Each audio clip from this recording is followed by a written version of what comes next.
Zdravím vás, volám sa Denis a aktuálne sa nachádzam, ako môžete okolo mňa vidieť, na Hyde Parku, kde sa chystáme ugrilovať si nejaké skvelé burgery. Ako ste si mohli všimnúť na posledných akciách Hyde Parku, tak väčšinou sa tu nepredávalo jedlo a všetci ľudia vždycky museli chodiť do Teska, trvá to 20-25 minút. Preto mi v hlave skrslo, že by som tu postavil poriadny murovaný grill, kde by sa dalo počas Hyde Parkových akcií variť. Lenže problém tejto realizácie je taký, že grill stojí peniaze.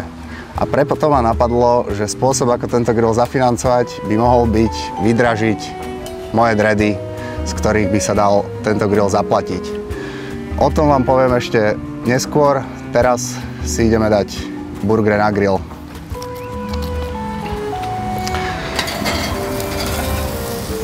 Ako som hovoril, na akciách by som chcel variť nejaké dobré, kvalitné jedlo. Išlo by teda hlavne o nejaké šťavnaté burgery. Vidím to tak, že na každom Hyde Parku nejaký iný. A vynález, ktorý som videl, ktorý sa volá stick bread, je to v podstate chleba na palici, ktorý si každý bude môcť opiec sám. Nápadov je veľa, toto je iba taký príklad toho, čo by som vám chcel ponúknuť na Hyde Parku. Základ by bol ten grill.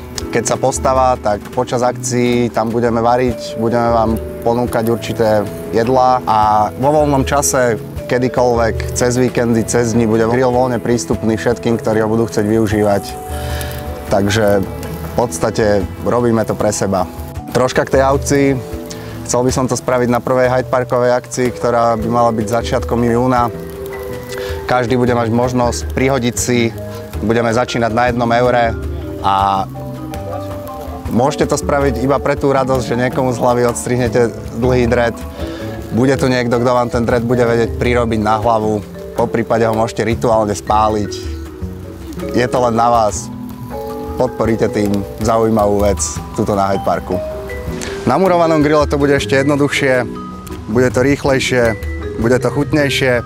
Grill bude stáť tu, takže nezabudnite, príďte si vydražiť dread a podporiť stavbu grillu na Hyde Parku.